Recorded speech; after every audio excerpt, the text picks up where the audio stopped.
여러분, 안녕하세요. 오늘은 조금 무거운 하지만 정말 중요한 이야기를 나눠보려고 합니다. 바로 85세, 이 숫자가 왜 중요한지에 대한 이야기입니다. 통계를 보면 충격적입니다. 한국인의 평균 수명은 83.5세예요.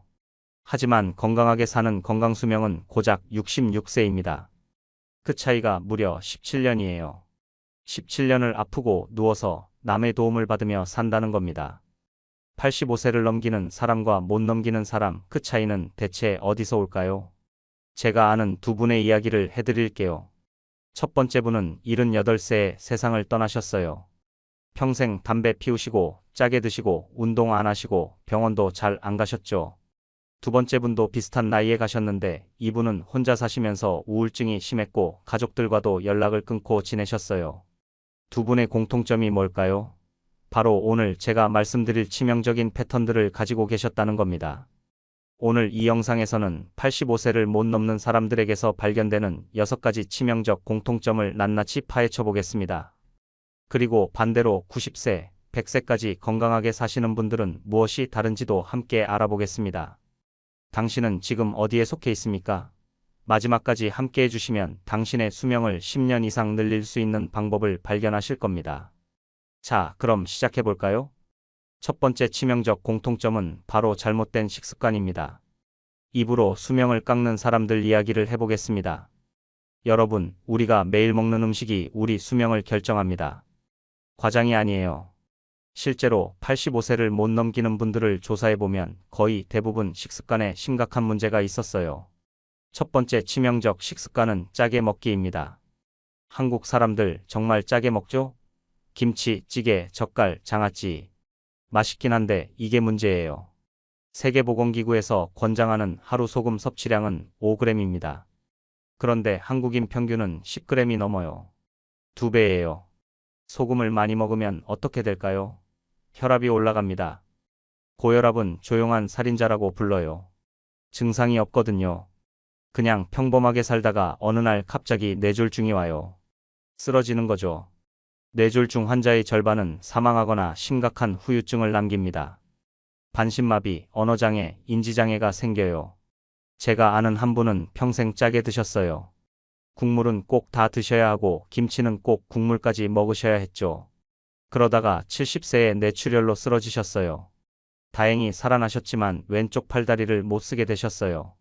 그 이후로 10년을 침대에서 보내시다가 80세에 돌아가셨습니다. 만약 짜게 먹지 않으셨다면 90까지, 100세까지 사실 수 있었을 거예요. 두 번째 치명적 식습관은 과식과 야식입니다. 많이 먹으면 오래 산다? 천만의 말씀이에요.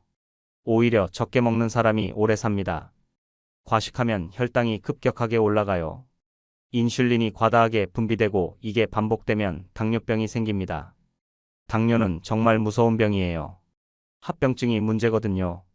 당뇨로 인해 눈이 멀고 신장이 망가지고 발이 썩어서 절단하게 되고 심장병과 뇌졸중 위험도 몇 배로 올라갑니다. 당뇨 환자의 평균 수명은 일반인보다 10년에서 15년 짧아요. 야식은 더 나빠요. 밤에 먹으면 소화도 안 되고 지방으로 쌓이고 수면의 질도 떨어뜨립니다. 수면이 나빠지면 면역력이 떨어지고 온갖 병이 다 생겨요. 밤 9시 이후에는 물 외에는 아무것도 드시지 마세요. 세 번째 치명적 식습관은 단백질 부족입니다. 나이 들면 입맛이 없어서 밥만 대충 먹고 마는 분들 많으세요. 고기는 안 드시고 생선도 귀찮고 그냥 국에 밥 말아서 후루룩 드시는 거예요.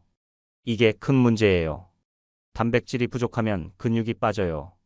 근감소증이 생기는 거죠. 근육이 없으면 넘어지기 쉬워요.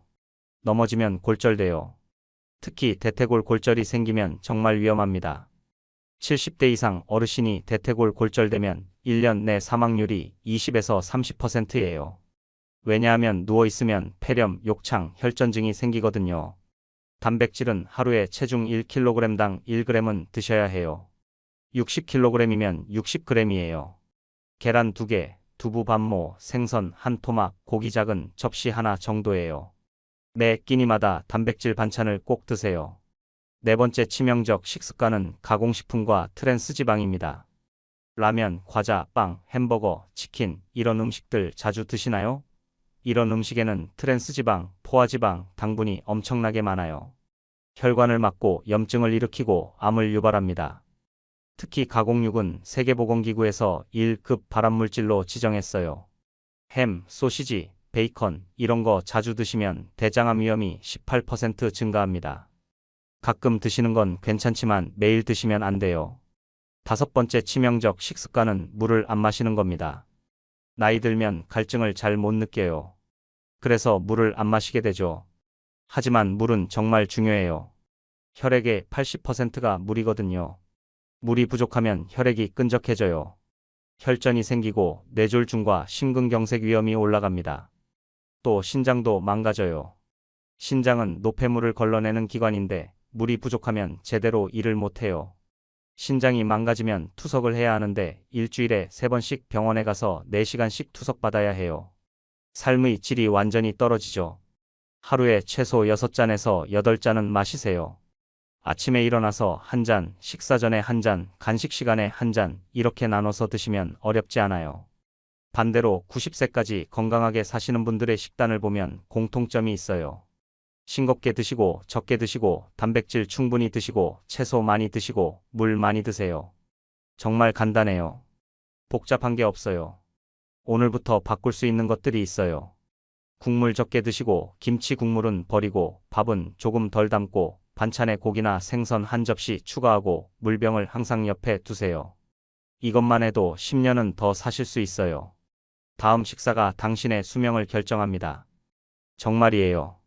이제 두 번째 치명적 공통점으로 넘어가 볼게요. 바로 운동 결핍입니다. 움직이지 않으면 죽는다는 이야기를 해보겠습니다. 여러분, 하루에 몇 시간 앉아 계세요? TV 보고, 신문 보고, 소파에 누워 계시는 시간 다 합치면 몇 시간 될까요? 10시간? 12시간? 좌식 생활이 암보다 무섭다는 거 아세요? 연구 결과가 충격적이에요. 하루에 6시간 이상 앉아있는 사람은 3시간 이하로 앉아있는 사람보다 사망 위험이 40% 높아요. 담배 피우는 것만큼 위험하다는 거예요. 앉아있으면 혈액순환이 안 돼요. 다리에 피가 고이고 혈전이 생기고 그게 심장이나 뇌로 가면 끝이에요. 첫 번째 치명적 패턴은 하루 종일 앉아만 있기입니다. 아침에 일어나서 식사하고 소파에 앉아서 TV 보고 점심 먹고 또 앉아있고 저녁 먹고 또 앉아있고 그러다 자는 거예요. 이렇게 살면 절대 85 못 넘겨요. 심혈관 질환이 1등 공신이에요. 움직이지 않으면 심장이 약해져요. 혈관도 탄력을 잃어요. 고혈압, 고지혈증, 동맥경화가 생기고 결국 심근경색이나 뇌졸중으로 가는 거예요. 두 번째 치명적 패턴은 근력 운동을 전혀 안 하는 겁니다. 나이 들면 근육이 자연스럽게 빠져요.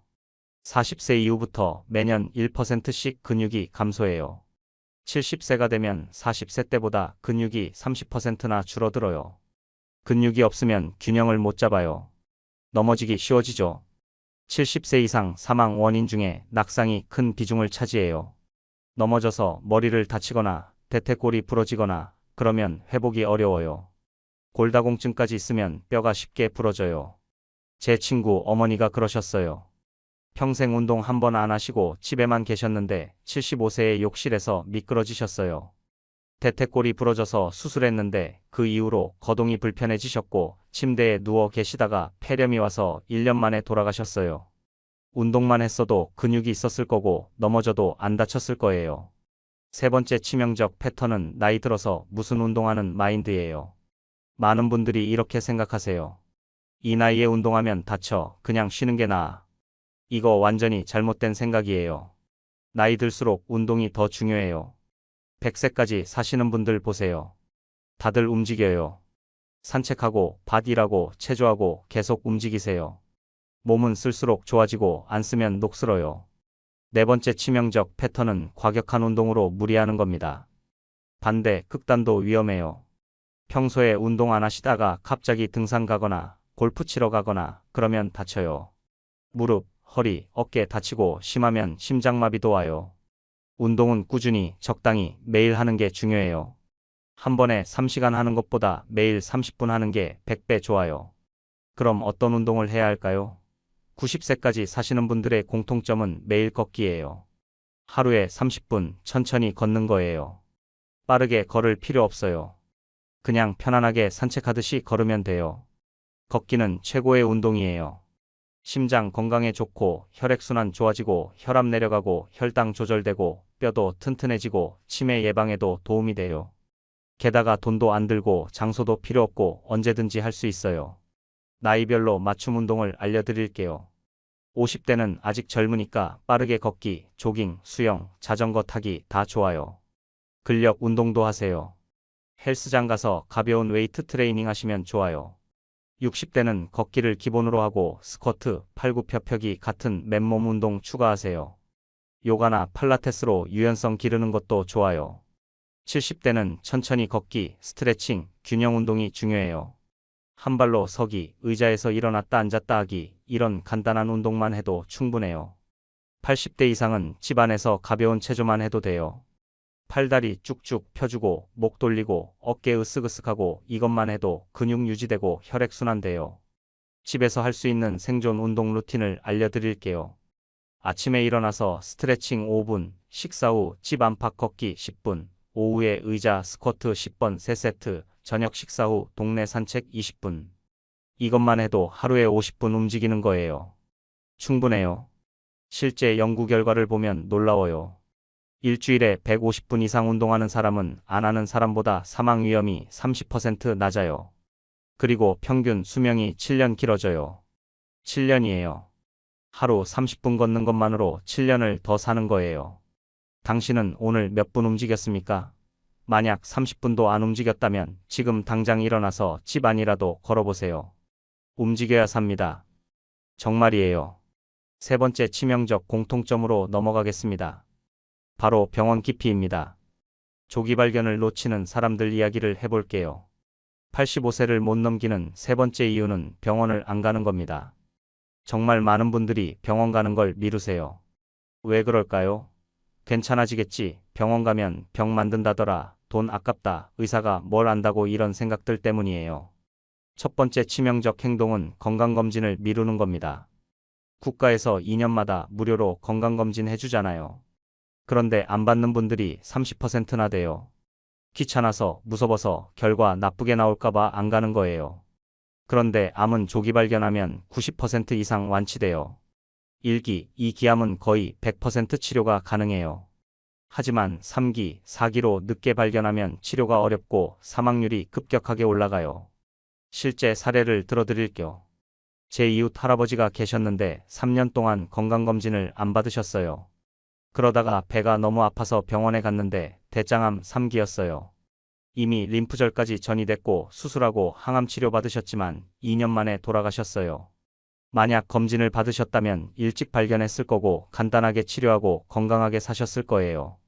두 번째 치명적 행동은 괜찮아지겠지 하고 방치하는 겁니다. 몸에 이상 신호가 와요. 가슴이 답답하고 숨이 차고 소화가 안 되고 어지럽고 분명 증상이 있는데 참는 거예요. 나이 들면 다 그런 거지 하면서요. 하지만 나이 탓으로 넘기면 안 돼요. 그게 심각한 병의 신호일 수 있어요. 가슴 통증은 심근경색 전조 증상일 수 있고 숨차는 건 심부전일 수 있고 소화불량은 위암일 수 있고 어지러운 건 뇌혈관 문제일 수 있어요. 만성질환도 마찬가지예요. 당뇨, 고혈압 진단받고도 별로 안 아픈데? 하면서 방치하는 분들 많아요. 증상이 없으니까 괜찮다고 생각하는 거죠. 하지만 만성질환은 조용히 몸을 망가뜨려요. 10년, 20년 지나면 합병증이 와요. 그때는 돌이킬 수 없어요. 세 번째 치명적 행동은 약 먹기 싫어서 임의로 중단하는 겁니다. 의사가 혈압약 드시라고 처방했는데 며칠 먹다가 약 먹으면 평생 먹어야 한다더라, 약은 몸에 안 좋다더라 하면서 끊는 거예요. 이거 정말 위험해요. 혈압약은 혈압을 조절해서 뇌졸중과 심근경색을 예방하는 거예요. 약 끊으면 혈압이 다시 올라가고 어느 날 갑자기 쓰러져요. 실제로 혈압약 안 먹는 사람이 먹는 사람보다 뇌졸중 위험이 6배나 높아요. 당뇨약도 마찬가지예요. 혈당이 좀 내려갔으니 이제 안 먹어도 되겠지 하면서 끊으면 혈당이 다시 올라가고 합병증이 빠르게 진행돼요. 약은 의사와 상의해서 조절해야지 임의로 끊으면 절대 안 돼요. 네 번째 치명적 행동은 민간요법만 믿는 겁니다. 암에 좋다는 버섯, 혈압에 좋다는 즙, 당뇨에 좋다는 환, 이런 거 드시느라 정작 병원 치료는 안 받는 거예요. 민간요법이 다 나쁜 건 아니에요. 보조적으로 도움이 될 수는 있어요. 하지만 그것만 믿고 병원 치료를 거부하면 치료 시기를 놓쳐요. 암 환자가 병원 안 가고 민간요법만 하다가 손 쓸 수 없이 악화된 경우 정말 많아요. 다섯 번째 치명적 행동은 증상을 숨기는 겁니다. 가족들한테도 말 안 하는 거예요. 걱정시키기 싫어서 괜찮을 거야 하면서 혼자 참는 거죠. 그러다가 쓰러지고 나서야 가족들이 알게 돼요. 그때는 이미 늦었어요. 생존의 비밀은 조기 발견이 전부예요. 암도, 심장병도, 뇌졸중도 일찍 발견하면 다 치료할 수 있어요. 늦게 발견하면 치료가 어렵고 후유증이 남거나 사망하게 돼요. 나이별 필수 검진 항목을 알려드릴게요. 50대 이상은 매년 기본 건강검진 받으세요. 혈압, 혈당, 콜레스테롤, 간기능, 신장기능 체크하고요. 위내시경과 대장내시경은 2년에 한 번씩 받으세요. 폐, CT/CT도 흡연자는 꼭 받으시고요. 60대 이상은 여기에 뼈 검사, 심장 검사 추가하세요. 골밀도 검사로 골다공증 체크하고 심전도와 심장 초음파로 심장 상태 확인하세요. 70대 이상은 치매 검사도 받으세요. 인지기능 검사로 치매 조기 발견하면 진행을 늦출 수 있어요. 실제 사례를 하나 더 들려드릴게요. 제 친구 아버지는 매년 빠짐없이 검진을 받으셨어요. 65세 때 대장내시경에서 작은 용종이 발견됐는데 바로 제거하셨어요. 조직 검사 결과 초기암이었대요. 다행히 일찍 발견해서 간단하게 제거하고 완치되셨어요. 지금 80세인데 건강하게 잘 지내세요. 만약 검진을 안 받았다면 그 용종이 자라서 진행성 암이 됐을 거예요. 당장 병원 가야 하는 위험 신호 10가지를 알려드릴게요. 첫째, 가슴 통증이나 압박감. 둘째, 호흡곤란. 셋째, 갑작스러운 심한 두통. 넷째, 말이 어눌해지거나 팔다리에 힘이 빠짐. 다섯째, 원인 모를 체중 감소. 여섯째, 계속되는 기침과 피 섞인 가래. 일곱째, 대변이나 소변에 피가 섞임. 여덟째, 지속적인 복통. 아홉째, 피부나 눈이 노랗게 변함. 열째, 이유 없는 극심한 피로. 이런 증상이 있으면 절대 참지 마시고 바로 병원 가세요. 지금 당신의 몸이 보내는 신호는 무엇입니까? 무시하지 마세요. 귀 기울이세요. 병원 가는 게 귀찮고 무섭더라도 가야 살아요. 조기 발견이 생명을 구합니다. 네 번째 치명적 공통점으로 넘어가겠습니다. 고독과 고립, 외로움이 수명을 깎는다는 이야기를 해보겠습니다. 놀라운 연구 결과가 있어요. 사회적 고립이 흡연보다 건강에 더 해롭다는 겁니다. 하루에 담배 15개 피우는 것만큼 위험하다고 해요. 믿기지 않죠? 하지만 사실이에요. 첫 번째 치명적 상황은 혼자만 있는 겁니다. 은퇴하고 나면 만날 사람이 확 줄어들어요. 회사 동료들도 멀어지고 자녀들도 바빠서 자주 못 만나고 친구들도 하나둘 연락이 끊기고 결국 혼자 집에 있게 돼요. 혼자 있으면 우울해져요. 대화할 사람 없고 웃을 일도 없고 그냥 하루하루 흘러가는 거예요. 우울증이 오면 면역력이 떨어져요. 우울증은 단순히 마음의 병이 아니에요. 몸 전체에 영향을 미쳐요. 염증 수치가 올라가고 암, 심장병, 치매 위험이 다 증가해요. 제가 아는 할머니 한 분이 계셨어요. 남편 돌아가시고 혼자 사셨는데 자녀들은 다 외국에 나가 있고 친구들도 다 돌아가시거나 아파서 못 만나고 정말 외로우셨대요. 말할 사람이 없어서 텔레비전하고 대화하셨다고 해요. 결국 심한 우울증이 와서 밥도 안 드시고 약도 안 먹고 그렇게 건강이 나빠지셨어요. 78세에 돌아가셨는데 사실은 외로움이 죽인 거예요. 두 번째 치명적 상황은 은퇴 후 역할 상실입니다. 평생 일하면서 나는 과장이야, 나는 부장이야, 나는 사장이야 하는 정체성이 있었잖아요. 그런데 은퇴하면 그게 다 사라져요. 나는 누구지? 나는 뭐 하는 사람이지? 정체성 혼란이 와요. 역할이 없으면 무기력해져요. 나는 이제 쓸모없는 사람이야. 아무도 나를 필요로 하지 않아. 이런 생각이 들면서 의욕이 사라져요. 그러면 건강도 빠르게 악화돼요. 실제로 은퇴 후 1년 이내에 사망률이 급증한다는 연구 결과가 있어요. 세 번째 치명적 상황은 가족과의 단절입니다. 자녀들과 사이가 안 좋아서 연락을 안 하거나 배우자와 사이가 나빠서 같이 있어도 대화가 없거나 이런 상황이 건강을 망쳐요. 가족은 가장 가까운 지지체계예요. 힘들 때 의지할 수 있는 사람들이죠. 그런데 그 관계가 깨지면 심리적으로 정말 힘들어요. 스트레스 호르몬이 계속 분비되고 이게 몸을 망가뜨려요. 네 번째 치명적 상황은 새로운 관계를 안 만드는 겁니다. 옛날 친구들만 고집하고 새로운 사람 만나는 걸 귀찮아하는 거예요. 이 나이에 무슨 새 친구 하면서요. 하지만 옛날 친구들도 하나둘 떠나가요. 돌아가시거나 아파서 못 만나거나 멀리 이사 가거나. 그럼 결국 혼자 남아요. 새로운 친구를 계속 만들어야 해요. 동호회 가입하고 봉사활동하고 평생 교육 듣고 이렇게 새 사람들을 만나야 외롭지 않아요. 다섯 번째 치명적 상황은 집에만 틀어박히는 겁니다.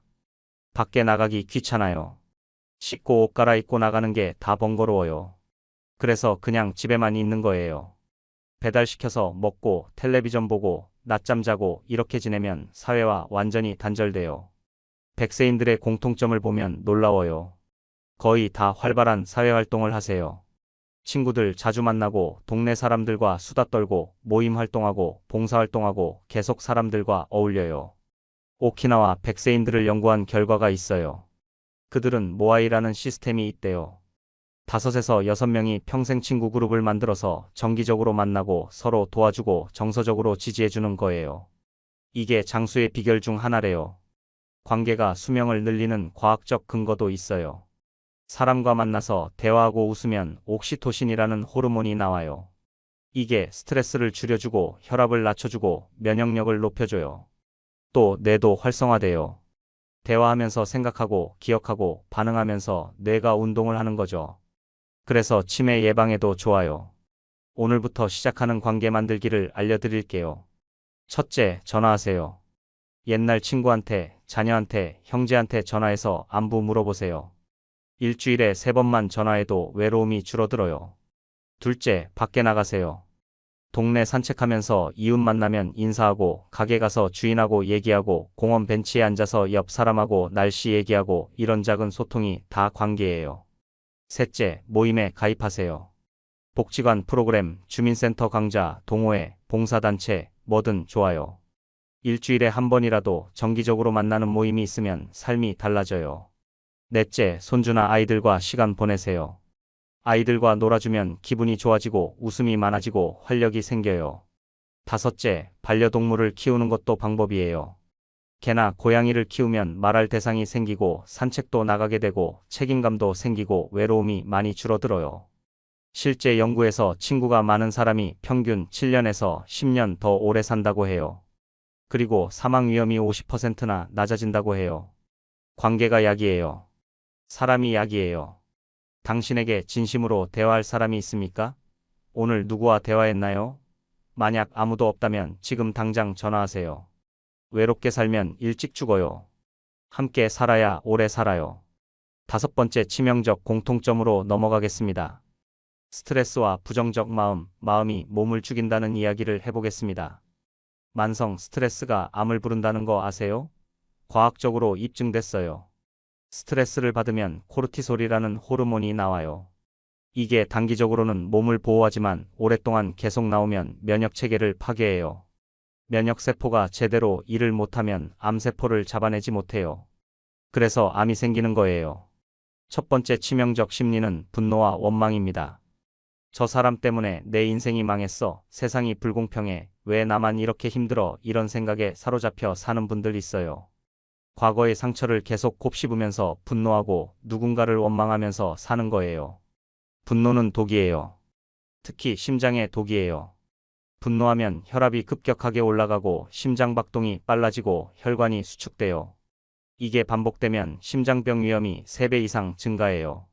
실제로 화를 자주 내는 사람이 심근경색으로 사망할 확률이 훨씬 높대요. 제 지인 중에 한 분이 계셨어요. 평생 화를 달고 사셨어요. 작은 일에도 버럭 화내고 과거 일을 계속 끄집어내면서 분노하고 그렇게 사셨는데 65세에 심근경색으로 돌아가셨어요. 의사가 말하길 스트레스와 분노가 큰 원인이었다고 하더라고요. 두 번째 치명적 심리는 과도한 걱정입니다. 내일 뭔가 나쁜 일이 생기면 어떡하지? 자식들이 잘못되면 어떡하지? 돈이 떨어지면 어떡하지? 병에 걸리면 어떡하지? 항상 불안하고 걱정하는 거예요. 과도한 걱정은 면역체계를 파괴해요. 걱정하면 스트레스 호르몬이 계속 나오고 이게 백혈구 기능을 떨어뜨려요. 백혈구는 세균과 바이러스를 잡는 면역세포인데 이게 제대로 일을 못하면 감염에 약해지고 암에도 걸리기 쉬워져요. 또 걱정은 수면을 방해해요. 밤에 누워서도 걱정하느라 잠을 못 자요. 수면이 부족하면 온갖 병이 다 생겨요. 세 번째 치명적 심리는 우울증을 방치하는 겁니다. 나이 들면 우울증이 흔해요. 은퇴, 경제적 어려움, 건강 악화, 사별, 이런 것들이 우울증을 불러와요. 그런데 많은 분들이 나이 들면 다 우울한 거지, 이 정도는 참을 만해 하면서 방치하세요. 우울증은 자살로 이어질 수도 있고 건강을 빠르게 악화시켜요. 우울하면 식욕이 없어서 안 먹게 되고 영양 부족으로 면역력이 떨어지고 움직이기 싫어서 운동 안 하게 되고 그러면 근육 빠지고 낙상 위험 높아지고 악순환이 계속돼요. 우울증은 치료해야 해요.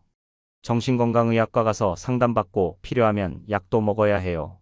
우울증은 의지의 문제가 아니에요. 뇌의 신경전달물질 문제예요. 약으로 충분히 치료할 수 있어요. 네 번째 치명적 심리는 완벽주의와 강박입니다. 이렇게 해야만 해, 저렇게 하면 안 돼, 완벽하게 해야 해, 자기 자신과 남들한테도 높은 기준을 요구하는 거예요. 완벽주의는 만성 스트레스를 만들어요. 항상 긴장하고 불안하고 만족을 못해요.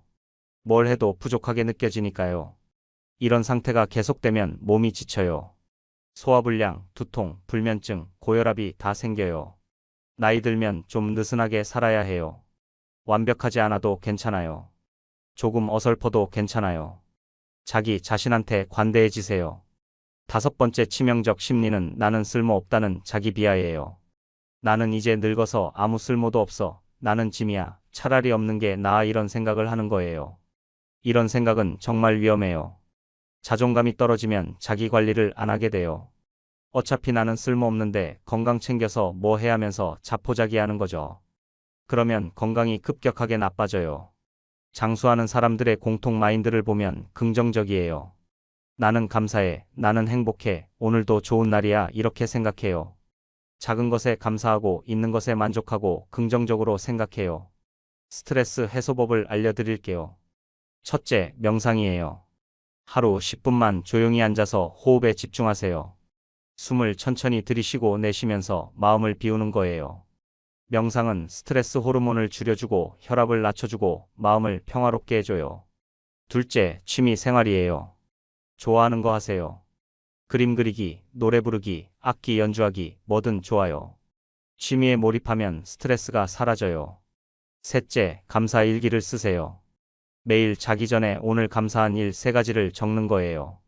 오늘 날씨가 좋아서 감사해. 맛있는 밥 먹어서 감사해. 친구가 전화해줘서 감사해. 작은 것이라도 찾아서 적다 보면 마음이 긍정적으로 바뀌어요. 넷째, 웃으세요. 웃음은 최고의 약이에요. 코미디 프로그램 보고 재미있는 책 읽고 친구들과 수다 떨면서 웃으세요. 웃으면 엔도르핀이 나와서 기분이 좋아지고 면역력도 높아져요. 실제 사례를 들려드릴게요. 제 외삼촌이 60세에 암 진단을 받으셨어요. 처음엔 절망하셨죠. 하지만 마음을 고쳐먹으셨대요. 나는 이걸 이겨낼 거야, 나는 살 거야 하고 긍정적으로 생각하기 시작하셨대요. 항암 치료 받으면서도 웃으려고 노력하시고 감사 일기 쓰시고 명상하셨대요. 그리고 완치되셨어요. 지금 80세인데 건강하게 잘 지내세요. 의사 선생님이 말씀하시길 긍정적인 마음가짐이 치료에 큰 도움이 됐다고 하더래요. 마음이 몸을 살리기도 하고 죽이기도 해요. 당신의 마음이 지금 몸을 살리고 있습니까? 죽이고 있습니까? 긍정적으로 생각하세요. 감사하세요. 웃으세요. 그러면 오래 살아요.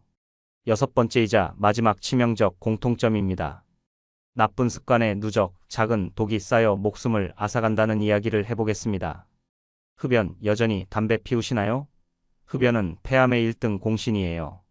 흡연자는 비흡연자보다 폐암 위험이 15배에서 30배 높아요. 폐암뿐만 아니라 심장병, 뇌졸중, 만성폐쇄성 폐질환 위험도 몇 배로 올라가요. 나는 이미 50년 넘게 피웠는데 이제 끊어봤자 하시는 분들 많아요. 아니에요. 담배는 언제 끊어도 효과가 있어요. 끊으면 즉시 혈압과 심박수가 정상화되고 2주 후에는 혈액순환이 좋아지고 1년 후에는 심장병 위험이 절반으로 줄어들어요. 5년 후에는 뇌졸중 위험이 비흡연자 수준으로 떨어져요. 10년 후에는 폐암 위험도 절반으로 줄어들어요. 지금 당장 끊으세요. 늦은 게 아니에요. 오늘 끊으면 내일부터 몸이 회복되기 시작해요. 과음도 마찬가지예요. 매일 소주 반 병씩 드시는 분들 많으세요. 소주는 백해무익하다는 말 들어보셨죠?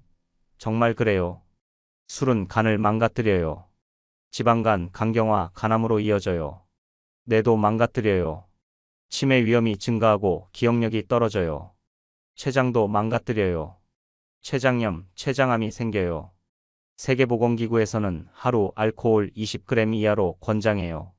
소주로 치면 한 잔 반 정도예요. 그 이상 마시면 건강에 해로워요. 가능하면 일주일에 이틀은 금주하세요. 수면 부족도 치명적이에요. 매일 5시간도 못 주무시는 분들 계세요. 잠이 안 온다고요. 하지만 수면은 정말 중요해요. 자는 동안 몸이 회복돼요.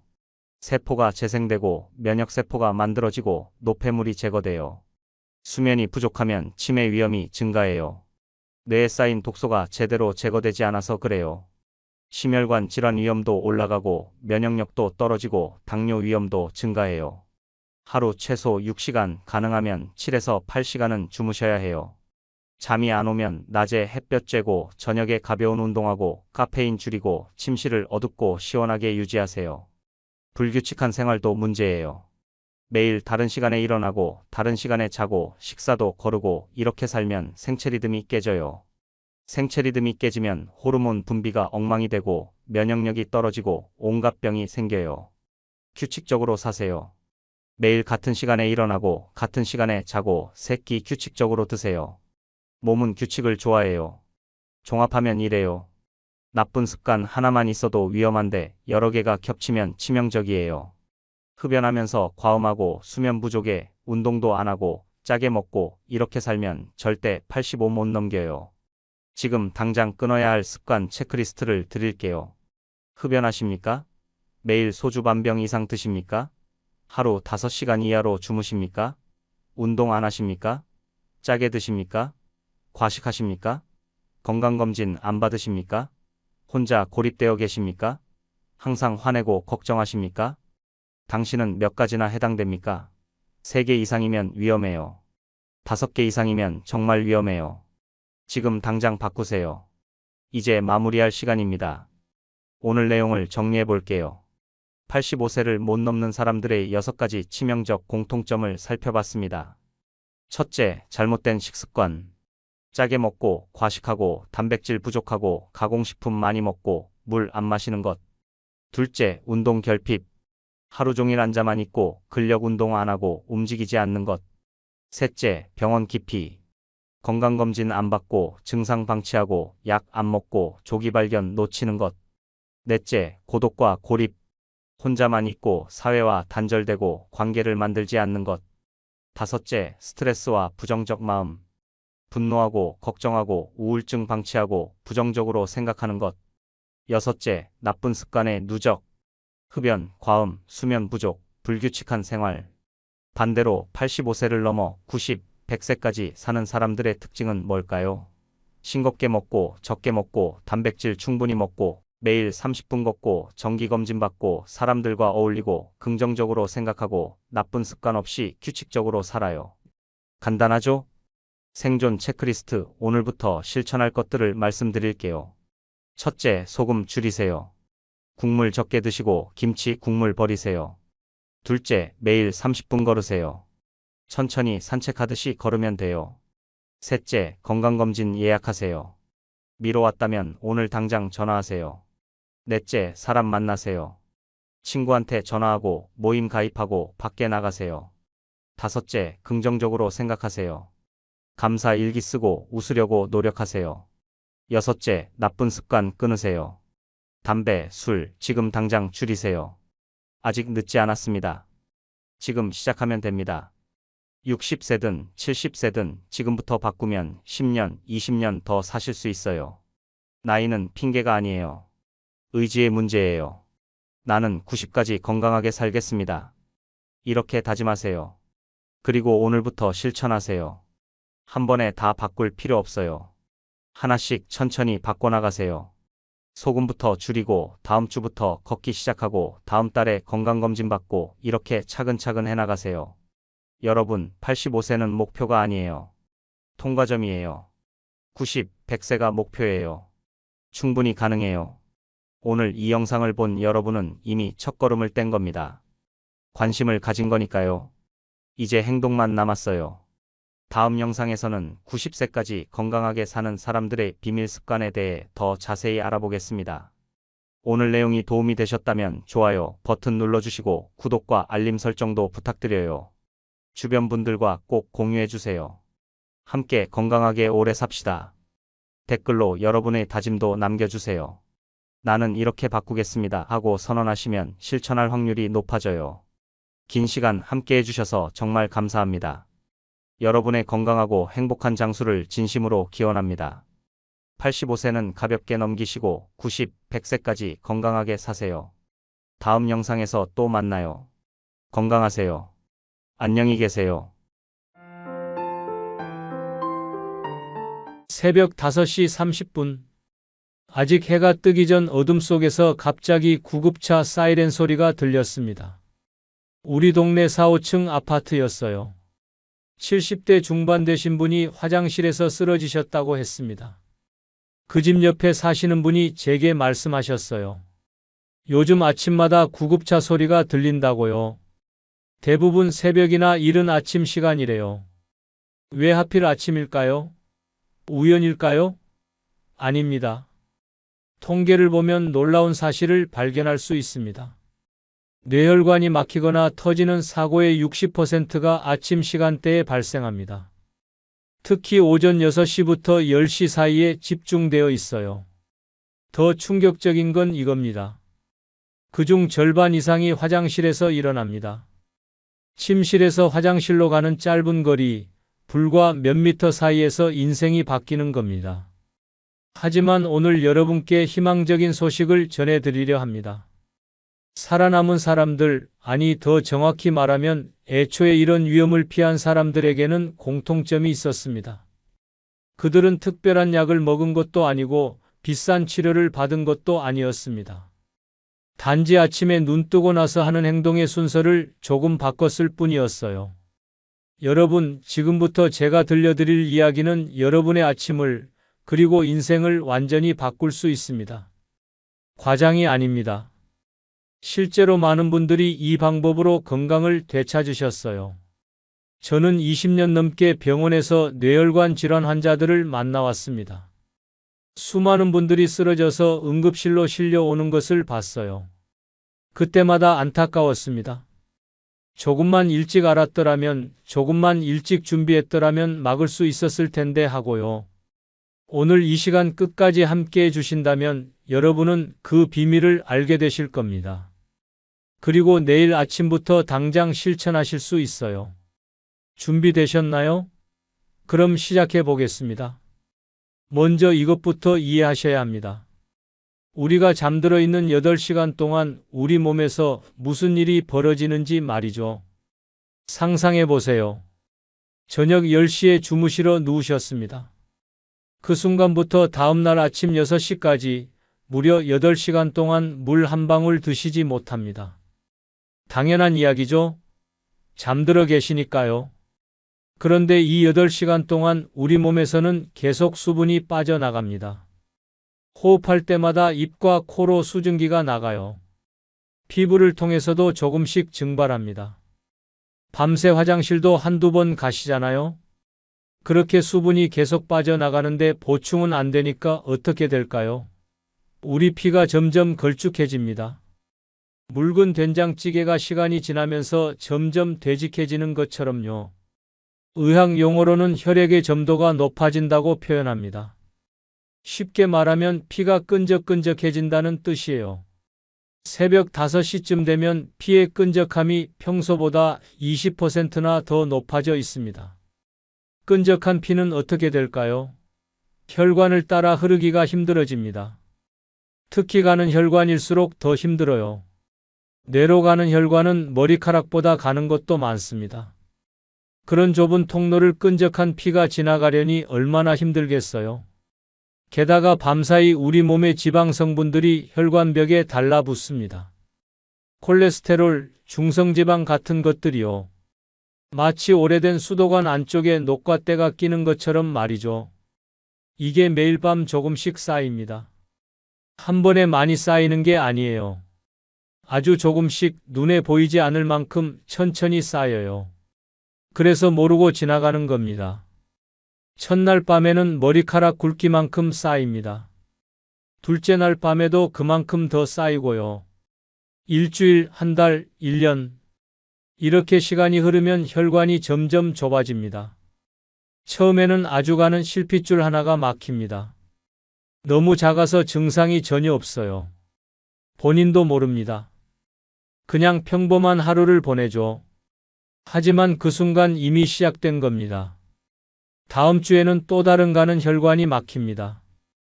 그 다음 주에도 그 다음 달에도 이렇게 막힌 혈관이 하나, 둘, 10개, 100개. 점점 늘어갑니다. 의학적으로 이것을 무증상 뇌경색이라고 부릅니다. 증상은 없지만 이미 작은 뇌경색들이 일어난 거예요. 60세 이상 어르신들 5분 중 4분이 이런 무증상 뇌경색을 가지고 계십니다. MRI를 찍어보면 뇌에 작고 하얀 점들이 보입니다. 그게 다 막힌 혈관의 흔적이에요.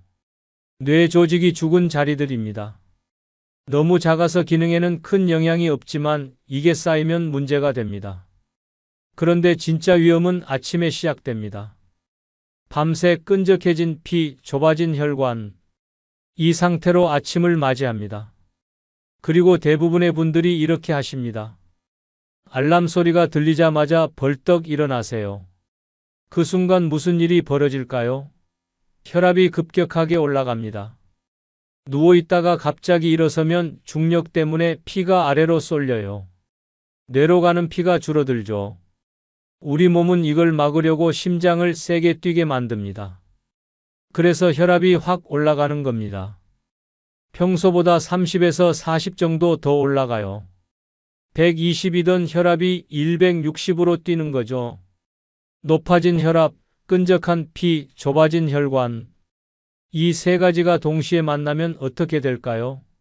혈관이 버틸 수가 없습니다. 막히거나 터지는 거예요. 좁은 골목길을 생각해 보세요. 평소에도 차가 지나가기 빠듯한 골목인데 거기에 차들이 꽉 막혀 있어요. 이 상황에서 큰 트럭이 빠른 속도로 들어온다면 어딘가 부딪히거나 막힐 수밖에 없겠죠. 우리 혈관도 똑같습니다. 밤새 좁아진 혈관에 아침에 갑자기 혈압이 높아지면서 피가 세게 흐르면 어딘가 막히거나 터집니다. 실제로 새벽 6시부터 10시 사이 이 4시간이 가장 위험합니다. 하루 중 뇌혈관 사고의 40%가 이 시간대에 몰려 있어요. 여러분 주변에도 계실 겁니다. 아침에 화장실 가시다가 쓰러지신 분, 세수하시다가 한쪽 팔에 힘이 빠지신 분, 아침 식사 준비하시다가 갑자기 말이 어눌해지신 분. 왜 하필 아침일까요? 이제 이해가 되시죠? 밤새 준비된 위험 요소들이 아침에 한꺼번에 터지는 겁니다. 그런데 말입니다. 여기 놀라운 사실이 있습니다. 이 모든 걸 막을 수 있는 아주 간단한 방법이 있어요. 돈도 안 들고 시간도 얼마 안 걸리고 누구나 할 수 있는 방법입니다. 실제로 있었던 이야기를 하나 들려드리겠습니다. 72세 박영수 씨. 이분은 평생 건강하게 사셨어요. 큰 병 한 번 없으셨고 매일 새벽에 일어나 등산도 하셨습니다. 건강 자신감이 대단하셨죠. 그런데 어느 겨울 아침이었습니다. 평소처럼 새벽 5시 반에 알람이 울렸어요. 박 씨는 이불을 확 걷어차고 벌떡 일어나셨습니다. 40년 넘게 해오던 습관이었거든요. 화장실로 가시려고 한 발짝 내딛는 순간 왼쪽 다리가 휘청했습니다. 힘이 빠지는 느낌이었어요. 침대 모서리를 붙잡고 겨우 중심을 잡으셨습니다. 이상하다 싶으셨지만 대수롭지 않게 여기셨어요. 나이 들면 다 그런 거 아니냐고요. 계속 화장실로 가셨습니다. 변기에 앉아서 힘을 주시는데 갑자기 머리가 핑 돌았습니다. 눈앞이 캄캄해지면서 온몸에 식은 땀이 흘렀어요. 뭔가 잘못됐다는 걸 그제야 느끼셨습니다. 화장실 문을 두드리며 도와달라고 하셨는데 목소리가 제대로 나오지 않았습니다. 말을 하려는데 혀가 꼬이는 것 같았어요. 다행히 부인께서 이상한 소리를 듣고 달려오셨습니다. 화장실 문을 열어보니 박 씨가 변기에 기대어 축 늘어져 계셨어요. 바로 구급차를 불렀습니다. 응급실에 도착했을 때 혈압이 200 가까이 올라가 있었습니다. 급히 뇌 CT를 찍었더니 중간 크기의 혈관이 막혀 있었어요. 다행히 빨리 와서 혈전용해제를 쓸 수 있었습니다. 골든타임 안에 치료를 받아서 큰 후유증은 없었습니다. 하지만 왼쪽 손에 약간 힘이 빠지고 말씀도 조금 어눌해지셨어요. 예전처럼 또박또박 말씀하시기 어려워지셨습니다. 박 씨는 입원해 계시는 동안 계속 생각하셨답니다. 내가 뭘 잘못했을까? 평생 건강하게 살았는데 왜 나한테 이런 일이? 퇴원하시고 재활치료를 받으시면서 의사 선생님께 여쭤보셨어요. 어떻게 하면 다시는 이런 일이 안 생길까요? 선생님은 아침 습관을 바꾸라고 하셨습니다. 눈 뜨자마자 벌떡 일어나지 말고 물을 먼저 마시고 천천히 몸을 깨우고 단계적으로 일어서라고요. 박 씨는 반신반의하셨습니다. 그렇게 간단한 걸로 될까? 하지만 다시는 그런 무서운 경험을 하고 싶지 않아서 따라해 보기로 하셨어요. 매일 저녁 자기 전에 침대 옆 탁자에 물병을 준비해 두셨습니다. 알람도 5분 일찍 맞추셨어요. 아침에 눈이 떠지면 일어나지 말고 먼저 물을 마시라고 스스로에게 다짐하셨습니다. 첫 주는 정말 힘드셨답니다. 40년 넘게 해온 습관을 바꾸는 게 쉽지 않으셨어요. 알람이 울리면 자동으로 몸이 벌떡 일어나려고 했습니다. 그때마다 의식적으로 참으셨어요. 아니야, 물부터 마셔야 해. 부인께서도 도와주셨습니다. 매일 아침 깨우시면서 물 먼저 마시라고 일깨워 주셨어요. 가족의 응원이 큰 힘이 됐습니다. 2주일째부터는 조금 익숙해지셨습니다. 눈을 뜨면 자연스럽게 손이 물병으로 갔어요. 일어나지 않고 누운 채로 천천히 물을 드셨습니다. 200ml 정도 종이컵으로 한 컵 분량이었어요. 물을 다 드시고 나서 5분 정도 기다리셨습니다. 그 사이에 간단한 스트레칭을 하셨어요. 누운 채로 팔다리를 쭉 펴고 목을 천천히 좌우로 돌리고 발목을 돌리셨습니다. 그리고 나서 천천히 옆으로 누우셨어요. 오른쪽으로 몸을 돌려서 다리를 침대 밖으로 내리시면서 팔로 몸을 지탱해 앉으셨습니다. 앉은 채로 30초 정도 기다리셨어요. 심호흡을 3번 하시면서요. 마지막으로 침대 모서리를 잡고 천천히 일어서셨습니다. 일어서서도 바로 걷지 않으시고 잠깐 서 계셨어요. 몸의 균형을 잡으시는 거죠. 이 모든 과정이 10분 정도 걸렸습니다. 예전에는 알람 울리고 1분 만에 화장실에 가셨는데 이제는 10분을 투자하신 겁니다. 한 달쯤 지나자 몸이 달라지는 걸 느끼셨습니다. 아침에 일어날 때 어지럼증이 없어졌어요. 머리도 덜 무겁고 개운했습니다. 하루 종일 몸이 가벼운 느낌이었어요. 3달 후 병원에 정기검진을 가셨습니다. 혈압을 재보니 놀라운 변화가 있었어요. 예전에는 약을 먹어도 140에서 150을 오르내렸는데 이제는 120으로 안정됐습니다. 담당 선생님도 신기해하셨어요. 어떻게 관리하시냐고 물으셨죠. 박 씨는 아침 습관을 바꿨다고 말씀드렸습니다. 선생님은 잘하셨다며 칭찬하셨어요. 6개월 후에는 더 놀라운 일이 있었습니다. 혈압약을 절반으로 줄일 수 있었어요. 물론 선생님과 상의해서 천천히 줄여나갔습니다. 갑자기 끊으면 위험하니까요. 1년 후 박 씨는 혈압약을 완전히 끊으셨습니다. MRI 검사도 다시 받으셨는데 새로운 막힘이 생기지 않았어요. 오히려 작은 혈관들이 더 생겨서 혈류가 좋아졌다고 하셨습니다. 지금 박 씨는 76세이신데 또래보다 훨씬 건강하세요. 매일 아침 산책도 나가시고 한 달에 2번은 등산도 가십니다. 손주들과 여행도 자주 다니시고요. 박 씨가 말씀하세요. 그때 쓰러진 게 오히려 축복이었다고요. 그 일이 없었다면 계속 잘못된 습관으로 살았을 거라고, 더 큰 사고가 났을지도 모른다고 하십니다. 이제 박 씨는 주변 분들에게도 아침 습관의 중요성을 알려주신답니다. 경로당에 가시면 다른 어르신들께 이야기하시고 자녀분들한테도 부모님 아침 습관 확인하라고 당부하신대요. 작은 습관 하나가 박 씨의 인생을 완전히 바꿔놓았습니다. 여러분도 하실 수 있습니다. 박 씨처럼 거창한 변화가 필요한 게 아니에요. 그저 아침에 눈 뜨고 나서 하는 행동의 순서만 바꾸면 됩니다. 구체적으로 어떻게 해야 할까요? 하나씩 자세히 알려드리겠습니다. 첫 번째, 눈 뜨자마자 물 한 잔 마시기. 가장 먼저 해야 할 것이 이겁니다. 알람이 울리면 일어나지 마세요. 누운 채로 물병에 손을 뻗으세요. 그래서 침대 바로 옆에 물을 준비해 두시는 게 중요합니다. 200ml 정도면 충분합니다. 종이컵으로 한 컵, 작은 생수병의 절반 정도예요. 한 번에 벌컥벌컥 마시지 마시고 천천히 드세요. 5분 정도 걸려서 조금씩 마시는 게 좋습니다. 물 온도도 중요합니다. 차가운 물은 피하세요. 특히 겨울철에 찬물을 마시면 혈관이 갑자기 수축됩니다. 그럼 오히려 역효과가 나요. 미지근한 물이 가장 좋습니다. 체온과 비슷한 온도의 물이 흡수도 빠르고 혈관에도 부담이 없어요. 전날 저녁에 보온병에 물을 준비해 두시는 것도 좋은 방법입니다. 겨울철에는 특히 도움이 됩니다. 새벽에 일어나서 미지근한 물을 바로 드실 수 있으니까요. 물에 레몬을 조금 타 드시면 더 좋습니다. 레몬 반 개를 짜서 넣으세요.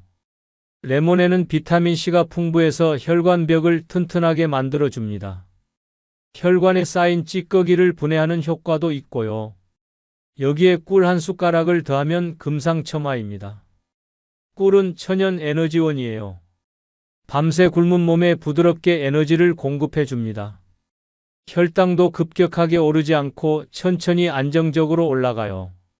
레몬 꿀물이 번거로우시면 그냥 미지근한 물만 드셔도 됩니다. 중요한 건 물을 마시는 습관 자체예요. 왜 물이 이렇게 중요할까요? 밤새 우리 몸에서 빠져나간 수분을 보충하는 겁니다. 끈적해진 혈액을 묽게 만드는 거죠. 서울의 한 대학병원에서 60세 이상 어르신 500명을 5년 동안 추적 조사했습니다. 아침에 물을 마시는 습관이 있는 분들은 그렇지 않은 분들보다 뇌혈관 사고가 40%나 적게 발생했어요. 단지 물 한 잔의 차이였습니다. 하지만 그 효과는 어마어마했습니다. 물을 마시면 30분 안에 혈액이 묽어집니다. 끈적하던 피가 흐르기 시작하는 거예요. 뇌로 가는 혈류량도 늘어납니다. 그래서 아침에 머리가 맑아지는 걸 느낄 수 있어요. 두 번째, 침대에서 하는 부드러운 스트레칭. 물을 다 드셨으면 5분 정도 기다리세요. 그 사이에 간단한 스트레칭을 하시는 겁니다. 침대에서 일어나지 않고 누운 채로 하는 동작들이에요. 먼저 양팔을 머리 위로 쭉 뻗으세요. 발끝도 아래로 쭉 펴고요. 온몸을 늘린다는 느낌으로 10초 동안 유지하세요. 이걸 3번 반복하면 됩니다. 고양이가 기지개 켜는 모습 떠올려 보세요. 잠에서 깨면 온몸을 쭉 펴잖아요. 우리도 똑같이 하는 겁니다. 이 동작만으로도 혈액순환이 좋아집니다. 밤새 굳어있던 근육과 혈관이 깨어나는 거예요. 다음은 목 돌리기입니다. 고개를 천천히 오른쪽으로 돌리세요. 5번 돌리시고요. 그 다음 왼쪽으로도 5번 돌리세요. 이때 주의할 점이 있습니다. 절대 빠르게 돌리시면 안 됩니다. 아주 천천히 한 바퀴 도는데 5초 정도 걸리게 돌리세요. 빠르게 돌리면 목에 무리가 가고 어지러울 수 있어요. 뇌로 가는 혈관이 목을 지나갑니다. 경동맥이라는 혈관인데 뇌에 혈액을 공급하는 중요한 통로예요. 목을 부드럽게 풀어주면 이 혈관이 이완되면서 혈류가 좋아집니다. 마지막으로 다리 운동입니다. 누운 채로 무릎을 구부렸다 폈다 하세요. 천천히 10번만 하시면 됩니다. 이 동작은 하체에 고여있던 혈액을 순환시킵니다. 밤새 누워 계시면 다리의 혈액이 고이거든요. 이 운동으로 다리의 혈액을 심장 쪽으로 되돌려 보내는 겁니다. 이 세 가지 동작을 다 해도 5분이면 충분합니다. 귀찮게 느껴지실 수 있어요. 하지만 해보시면 몸이 달라지는 걸 느끼실 겁니다. 아침에 훨씬 개운하고 머리도 맑아져요. 한 연구에 따르면 아침 스트레칭을 하는 사람들은 하지 않는 사람들보다 뇌 혈류량이 20% 증가했다고 합니다. 뇌로 가는 피가 그만큼 많아진다는 뜻이에요. 세 번째, 천천히 단계적으로 일어나기. 스트레칭까지 끝냈으면 이제 일어나실 차례입니다. 하지만 절대 벌떡 일어나시면 안 됩니다. 반드시 단계를 거쳐서 천천히 일어나세요. 먼저 옆으로 누우세요. 오른쪽이든 왼쪽이든 편한 쪽으로요. 그 상태에서 다리를 침대 밖으로 천천히 내리세요. 다리가 바닥에 닿으면 팔로 몸을 지탱하면서 천천히 앉으세요. 복근에 힘을 주면서 상체를 일으키는 게 아니라 팔로 밀어 올리듯이 일어나는 겁니다. 그래야 허리에도 무리가 안 갑니다. 앉은 자세에서 30초 정도 기다리세요. 너무 짧다고요? 아닙니다. 이 30초가 정말 중요합니다. 이 시간 동안 혈압이 안정되거든요. 앉아 계시는 동안 심호흡을 3번 하세요. 깊게 숨을 들이마시고 천천히 내쉬세요. 코로 숨을 들이마시고 입으로 내쉬는 게 좋습니다. 이 과정에서 심장 박동이 안정되고 혈압도 안정됩니다. 마지막으로 침대 모서리나 옆에 가구를 잡고 천천히 일어서세요. 일어서서도 바로 걷지 마시고 10초 정도 그 자리에 서 계세요. 몸의 균형을 잡는 시간입니다. 왜 이렇게 복잡하게 일어나야 할까요? 갑자기 일어서면 혈압이 급격하게 변하기 때문입니다. 누워 있다가 일어서면 중력 때문에 피가 다리 쪽으로 쏠려요. 뇌로 가는 피가 잠깐 줄어들면서 어지럽고 눈앞이 캄캄해질 수 있습니다. 의학 용어로 기립성 저혈압이라고 하는데 특히 나이 드신 분들에게 많이 나타납니다. 이 때문에 아침에 낙상하시는 경우가 정말 많아요. 천천히 단계적으로 일어나면 혈압 변화가 완만해집니다. 뇌로 가는 혈액도 안정적으로 유지되고요. 실제로 이 방법으로 아침 낙상이 크게 줄었다는 보고가 많습니다. 74세 이영희 할머니 경우를 말씀드릴게요. 이 할머니는 매일 아침 일어날 때마다 어지러워서 벽을 붙잡고 서셨답니다. 한 번은 화장실 가시다가 넘어지셔서 허리를 다치셨어요. 허리뼈에 금이 가서 3달 동안 보조기를 차고 계셔야 했습니다. 그때부터 아침이 무서우셨대요. 일어나는 게 두려워서 아침에 눈을 뜨고도 한참을 누워 계셨답니다. 하지만 화장실은 가야 하잖아요. 그게 너무 스트레스였어요. 할머니 아드님이 병원에 모시고 와서 상담하셨습니다. 저는 천천히 일어나는 방법을 자세히 알려드렸어요. 옆으로 눕고 다리 내리고 앉아서 기다리고 천천히 서기. 이 4단계를요. 처음에 할머니는 번거롭다고 하셨습니다. 그냥 벌떡 일어나는 게 훨씬 빠르고 편하다고요.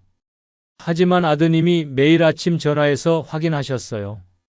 한 달을 실천하시니 어지럼증이 사라졌습니다. 이제는 아침이 전혀 무섭지 않으시대요. 혼자서도 안전하게 일어나실 수 있고 화장실도 마음 편하게 가실 수 있게 됐습니다. 가족들도 안심하시고요. 작은 습관 변화가 할머니의 삶의 질을 완전히 바꿔놓았습니다. 4번째, 화장실 가기 전 준비 시간 갖기. 일어나셨다고 해서 바로 화장실로 가시면 안 됩니다. 잠깐 기다리세요. 방 안을 천천히 걸어보세요. 침대에서 창문까지, 창문에서 문까지. 이렇게 5분 정도요. 왜 이게 중요할까요? 화장실에서 변을 보실 때 힘을 주시잖아요. 그 순간 혈압이 확 올라갑니다. 평소보다 50 정도 올라갈 수 있어요. 아직 몸이 덜 깬 상태에서 이렇게 혈압이 급격히 오르면 정말 위험합니다. 실제로 화장실에서 쓰러지시는 분들이 정말 많아요. 의학적으로 발살바 효과라고 하는데요. 숨을 참고 힘을 주면 가슴 안쪽 압력이 올라갑니다. 그러면 심장으로 돌아오는 피가 줄어들어요. 심장이 짜내는 피도 줄고요. 그러다가 힘을 풀면 갑자기 혈압이 확 올라갑니다. 바로 이 순간이 위험한 겁니다. 혈관이 막히거나 터질 수 있어요. 그래서 화장실 가기 전에 충분히 몸을 깨워야 합니다. 방 안을 천천히 걸으시면 심장 박동이 조금 빨라지면서 혈액순환이 좋아집니다. 장 운동도 활발해져서 오히려 변을 보기가 더 수월해집니다. 최소한 일어나신 후 10분은 기다리셨다가 화장실에 가세요. 그 10분 동안 방 안을 걷거나 창밖을 보거나 가벼운 스트레칭을 더 하셔도 좋습니다. 5번째, 씻기 전에 물 한 잔 더 마시기. 화장실 다녀오시고 씻기 전에 물을 한 잔 더 드세요. 아침에 일어나서 첫 잔, 씻기 전 한 잔, 총 2잔이에요. 이 정도면 하루를 시작하는데 충분한 수분입니다. 연구에 따르면 아침에 물 2잔을 마시는 사람들은 한 잔만 마시는 사람들보다 혈액이 30% 더 맑았다고 합니다. 물을 충분히 마시면 혈액이 묽어져서 혈관을 잘 흐릅니다. 뇌에도 산소가 충분히 공급되고요. 그래서 아침부터 머리가 맑고 집중력이 좋아집니다. 소화도 잘 되고 변비 예방에도 도움이 됩니다. 지금까지 아침에 눈 뜨고 나서 해야 할 5가지를 말씀드렸습니다. 물 마시기, 스트레칭하기, 천천히 일어나기, 준비 시간 갖기, 물 한 잔 더 마시기. 간단하죠? 하지만 효과는 정말 강력합니다. 이것들만 지켜도 아침 뇌혈관 사고 위험이 절반으로 줄어듭니다. 그런데 아침 습관만큼 중요한 게 또 있습니다. 바로 하루 종일 무엇을 먹느냐예요. 아무리 아침을 잘 챙겨도 나쁜 음식을 계속 먹으면 소용없거든요. 혈관을 깨끗하게 만드는 음식이 따로 있습니다. 뇌혈관에 특히 좋은 음식들을 지금부터 알려드리겠습니다. 첫째, 바다에서 온 보양 마이너스 등푸른 생선. 고등어, 삼치, 꽁치 같은 등푸른 생선이 정말 좋습니다. 이런 생선에는 오메가3 지방산이 풍부해요. 오메가3은 혈액을 맑게 만듭니다. 끈적한 피를 묽게 하는 거죠. 서울의 한 대학에서 60세 이상 어르신 2,000명을 10년 동안 추적 조사했습니다. 일주일에 3번 이상 등푸른 생선을 드시는 분들은 그렇지 않은 분들보다 뇌혈관 사고 발생률이 50%나 낮았어요. 심장혈관 사고 위험도 40% 낮았고요. 오메가3은 혈관벽에 쌓인 찌꺼기를 분해합니다. 염증도 줄여주고요. 혈전이 생기는 것도 막아줍니다. 게다가 나쁜 콜레스테롤은 낮추고 좋은 콜레스테롤은 높입니다. 일주일에 2~3번만 드셔도 효과가 있습니다. 구워 드셔도 좋고 졸여 드셔도 좋아요. 다만 튀기는 건 피하세요. 기름에 튀기면 오메가3이 파괴됩니다. 오히려 몸에 해로운 성분이 생기고요. 생선이 부담스러우시면 견과류를 드세요. 호두나 아몬드에도 오메가3이 들어 있습니다. 하루 한 줌 약 30g이면 충분해요. 너무 많이 드시면 칼로리가 높아서 살이 찔 수 있으니 적당히 드세요. 둘째, 초록빛 보양 마이너스 채소의 힘. 채소도 정말 중요합니다. 특히 초록색 채소가 좋아요. 시금치, 케일, 브로콜리 같은 것들이죠. 이런 채소에는 엽산이 많습니다. 엽산은 혈관을 보호하는 성분이에요. 혈관이 손상되는 걸 막아줍니다. 또 혈액 속 나쁜 물질을 줄여줍니다. 특히 호모시스테인이라는 물질이 있는데요. 이게 많으면 혈관벽이 상하고 혈전이 생기기 쉽습니다. 엽산이 이걸 막아주는 거예요. 채소는 매일 2끼 이상 드세요. 다양한 색깔로 드시는 게 좋습니다. 초록색만 드시지 말고 빨강, 노랑, 보라색도 섞어서요. 색깔마다 들어있는 영양소가 다릅니다. 빨간 채소에는 라이코펜이, 노란 채소에는 베타카로틴이, 보라색 채소에는 안토시아닌이 풍부합니다. 다양하게 드실수록 혈관에 좋아요. 생으로 드셔도 좋고 익혀 드셔도 좋습니다. 하지만 너무 오래 익히면 영양소가 파괴됩니다. 살짝 데치거나 볶는 게 좋아요. 셋째, 통곡물로 바꾸기. 흰쌀밥 대신 잡곡밥을 드세요. 현미, 귀리, 보리 같은 통곡물이 좋습니다. 통곡물에는 식이섬유가 풍부합니다. 식이섬유는 나쁜 콜레스테롤을 줄여줘요. 어떻게 줄일까요? 식이섬유가 장에서 콜레스테롤을 붙잡아서 몸 밖으로 내보냅니다. 그래서 혈액 속 콜레스테롤이 줄어드는 겁니다. 혈당도 천천히 올라가게 합니다. 급격한 혈당 변화가 혈관을 손상시키거든요. 통곡물을 드시면 혈당이 천천히 안정적으로 올라갑니다. 당뇨가 있으신 분들에게 특히 좋아요. 하루 3끼 중 2끼는 잡곡밥으로 드세요. 처음에는 흰쌀이 그리우실 수 있어요. 그럴 땐 반반 섞어서 드세요. 흰쌀 반, 잡곡 반. 익숙해지면 점점 잡곡 비율을 늘리고요. 최종적으로는 잡곡 70%, 흰쌀 30% 정도가 좋습니다. 넷째, 절대 피해야 할 위험한 음식들. 좋은 음식만큼 중요한 게 나쁜 음식을 피하는 겁니다. 혈관에 최악인 음식들이 있거든요.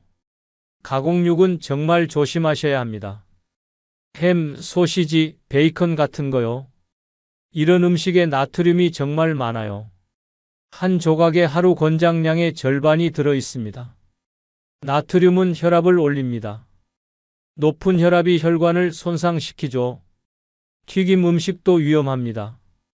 치킨, 탕수육, 튀김 같은 것들이요. 기름에 튀기면 트랜스 지방이 생깁니다. 트랜스 지방은 혈관의 적이에요. 나쁜 콜레스테롤을 늘리고 좋은 콜레스테롤을 줄입니다. 혈관 벽에 찌꺼기가 쌓이게 만드는 거죠.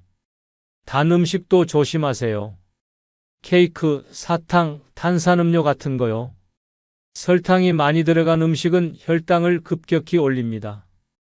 급격한 혈당 상승이 혈관 벽을 손상시켜요. 혈관이 딱딱해지고 좁아지는 겁니다. 하지만 너무 걱정하지는 마세요. 가끔 드시는 건 괜찮아요. 한 달에 한두 번 정도는 괜찮거든요. 중요한 건 매일 드시지 않는 겁니다. 80대 20의 법칙을 기억하세요. 80%는 좋은 음식, 20%는 좋아하는 음식, 대부분의 날은 좋은 음식으로 채우시면 됩니다. 다섯째, 규칙적인 식사 시간. 식사는 규칙적으로 하세요.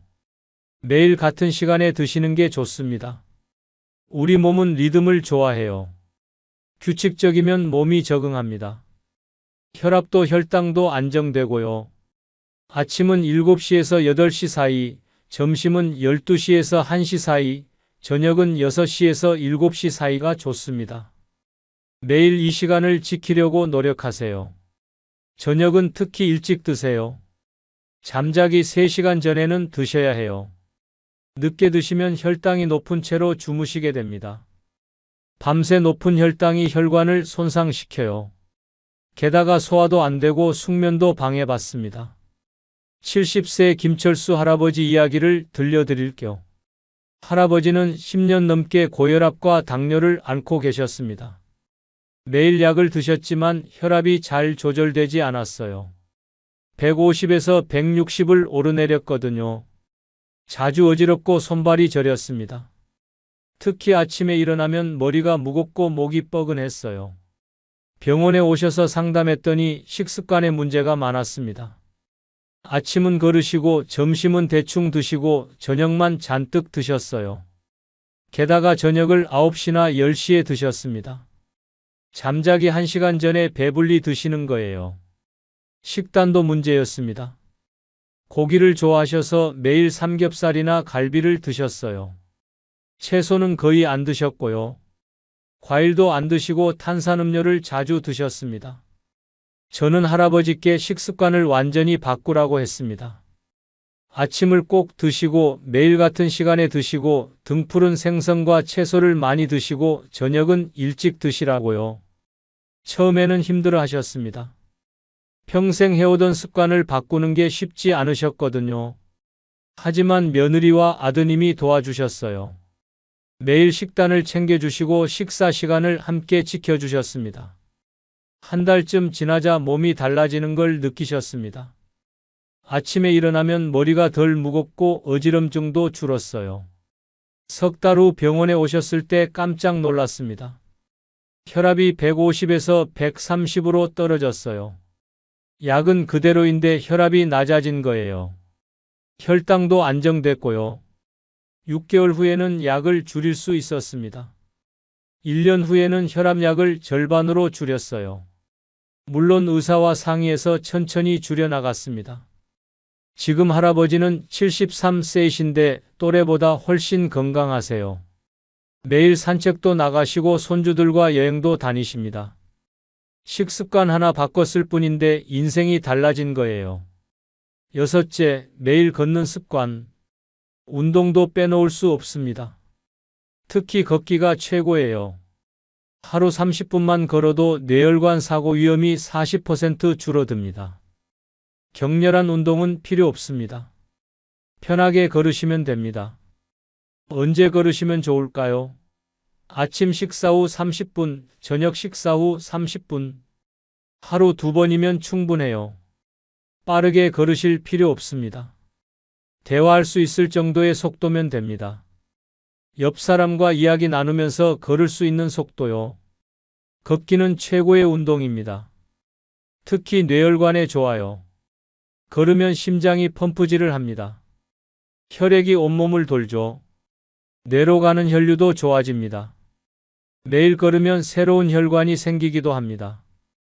기존 혈관이 막혀도 새로운 우회로가 생기는 거예요. 이걸 측부순환이라고 하는데 정말 신기한 우리 몸의 능력입니다. 날씨가 나쁘면 집 안에서라도 걸으세요. 제자리 걸음도 좋습니다. 중요한 건 매일 하는 겁니다. 일곱째, 충분한 수면. 잠을 잘 자야 혈관이 회복됩니다. 밤에 우리 몸은 스스로 치유해요. 손상된 혈관을 고치는 거죠. 잠을 못 자면 이 과정이 제대로 안 됩니다. 하루 7시간은 주무세요. 10시에 주무시고 5시에 일어나시는 게 좋습니다. 규칙적인 수면이 중요해요. 매일 같은 시간에 주무시고 일어나세요. 우리 몸은 리듬을 좋아합니다. 규칙적이면 몸이 적응해요. 잠자기 1시간 전에는 핸드폰 끄세요. 파란 불빛이 수면을 방해합니다. 멜라토닌이라는 수면 호르몬 분비를 막거든요. TV도 끄시고 조명도 어둡게 하세요. 여기까지가 식습관과 생활 습관입니다. 이제 마지막으로 정말 중요한 걸 말씀드리겠습니다. 바로 위험 신호를 알아차리는 법입니다. 뇌혈관 사고에는 전조 증상이 있습니다. 미리 몸이 신호를 보내요. 이 신호를 알아차리면 큰 사고를 막을 수 있습니다. 첫 번째 신호, 갑자기 한쪽 팔다리에 힘이 빠집니다. 젓가락을 떨어뜨리거나 걷다가 주저앉는 거예요. 이게 몇 분 지속되다가 괜찮아집니다. 그래서 대수롭지 않게 여기고 넘어가는 경우가 많아요. 절대 그러시면 안 됩니다. 두 번째 신호, 말이 갑자기 어눌해집니다. 혀가 꼬이는 것처럼 발음이 부정확해져요. 하고 싶은 말이 생각나지 않기도 합니다. 이것도 잠깐 나타났다가 사라집니다. 세 번째 신호, 한쪽 눈이 갑자기 안 보입니다. 커튼을 친 것처럼 시야가 가려져요. 또는 물체가 2개로 보입니다. 이것도 몇 분 후 괜찮아집니다. 네 번째 신호, 갑자기 심한 두통이 옵니다. 지금까지 경험해보지 못한 강렬한 통증이에요. 머리를 망치로 맞은 것 같다고 표현하시는 분들이 많습니다. 다섯 번째 신호, 갑자기 어지럽고 균형을 잡기 어렵습니다. 걷다가 한쪽으로 쏠리거나 비틀거립니다. 이런 증상이 하나라도 나타나면 즉시 병원에 가세요. 설령 증상이 사라졌어도 반드시 병원에 가셔야 합니다. 이건 뇌혈관이 보내는 마지막 경고입니다. 뇌혈관 사고는 시간이 생명입니다. 증상이 나타나고 3시간 안에 병원에 가야 해요. 이 시간을 골든타임이라고 합니다. 골든타임을 놓치면 치료 효과가 크게 떨어집니다. 주변 가족들도 이 증상들을 알고 계셔야 합니다. 본인은 판단력이 흐려져서 대수롭지 않게 여길 수 있거든요. 가족이 알아차리고 병원에 데려가는 게 정말 중요합니다. 자, 이제 정리해 보겠습니다. 오늘 여러분께 많은 이야기를 들려드렸습니다. 핵심만 다시 한번 말씀드릴게요. 첫째, 아침에 눈 뜨면 가장 먼저 물 한 잔 마시세요. 이것만으로도 위험이 크게 줄어듭니다. 둘째, 천천히 단계적으로 일어나세요. 절대 벌떡 일어나시면 안 됩니다. 셋째, 좋은 음식을 드시고 나쁜 음식을 피하세요. 등푸른 생선, 채소, 통곡물을 드시고 가공육, 튀김, 단 음식은 줄이세요. 이 3가지만 지켜도 여러분의 혈관은 훨씬 건강해질 겁니다. 많은 분들이 뇌혈관 사고를 피할 수 없는 병이라고 생각하십니다. 나이 들면 당연히 오는 거라고요. 혈압약, 당뇨약 먹으면서 그냥 조심하며 사는 수밖에 없다고 생각하시죠? 이게 잘못된 생각입니다. 뇌혈관 사고는 막을 수 있는 병입니다. 아침 습관만 바꿔도 위험을 절반으로 줄일 수 있어요. 좋은 음식을 먹고 나쁜 음식을 피하면 혈관이 스스로 회복됩니다. 규칙적인 생활과 적당한 운동으로 평생 건강하게 사실 수 있습니다. 반대로 잘못 관리하면 어떻게 될까요? 매일 아침 벌떡 일어나고 물도 안 마시고 가공육과 튀김을 자주 먹고 운동도 안 하면 혈관이 점점 막혀갑니다. 처음에는 작은 혈관부터 막힙니다. 증상이 없어서 모르고 지나가죠. 하지만 계속 쌓입니다. 그러다 어느 날 갑자기 쓰러집니다. 한쪽 팔다리를 못 쓰게 되거나 말을 못 하게 됩니다. 심하면 의식을 잃어요. 응급실에 가도 이미 늦은 경우가 많습니다. 뇌세포는 한번 죽으면 다시 살아나지 않거든요. 그래서 재활치료를 받아야 합니다. 몇 달, 때로는 몇 년씩요. 하지만 완전히 회복되는 경우는 드뭅니다. 대부분 장애를 안고 살아가요. 평생 누군가의 도움 없이는 살 수 없게 되는 겁니다. 가족들도 힘듭니다. 간병하느라 지쳐가요. 경제적으로도 부담이 크고요. 반대로 제대로 관리하면 어떻게 될까요? 매일 아침 물 마시고 스트레칭하고 천천히 일어나고 등푸른 생선과 채소를 먹고 규칙적으로 운동하면 혈관이 깨끗해집니다. 혈압이 정상으로 돌아옵니다. 혈당도 안정됩니다. 약을 줄이거나 끊을 수도 있어요. 물론 의사 선생님과 상의해서 천천히요. 몸이 가벼워지고 머리도 맑아집니다. 아침에 일어나면 개운하고 하루 종일 활기차요. 80세가 넘어도 건강하게 손주들과 여행 다니실 수 있습니다. 등산도 하고 친구들과 만나고 취미 생활도 즐기고요. 병원 신세 안 지고 독립적으로 사실 수 있습니다. 이게 진짜 건강한 노년입니다. 오늘 당장 실천할 수 있는 단 하나를 제안한다면 이겁니다. 내일 아침 눈 뜨면 가장 먼저 물 한 잔 마시세요. 침대 옆에 물병을 준비해 두시고요. 그게 시작입니다. 처음에는 어색할 겁니다. 눈 뜨면 습관적으로 일어나려고 할 거예요. 하지만 참으세요. 물부터 마시세요. 일주일만 하시면 익숙해집니다. 2주일 하시면 안 하는 게 오히려 이상해집니다. 한 달 하시면 완전히 습관이 됩니다. 이 작은 습관 하나가 여러분의 인생을 바꿀 겁니다. 뇌혈관 사고를 막을 수 있고 치매도 예방할 수 있어요. 혈압도 낮아지고 혈당도 안정됩니다. 약을 줄일 수 있고 건강하게 오래 사실 수 있습니다. 여러분 모두 건강하게 오래 사시길 바랍니다. 사랑하는 가족들과 행복한 시간 많이 보내세요. 그러려면 건강해야 합니다. 오늘 배운 습관들 꼭 실천하세요.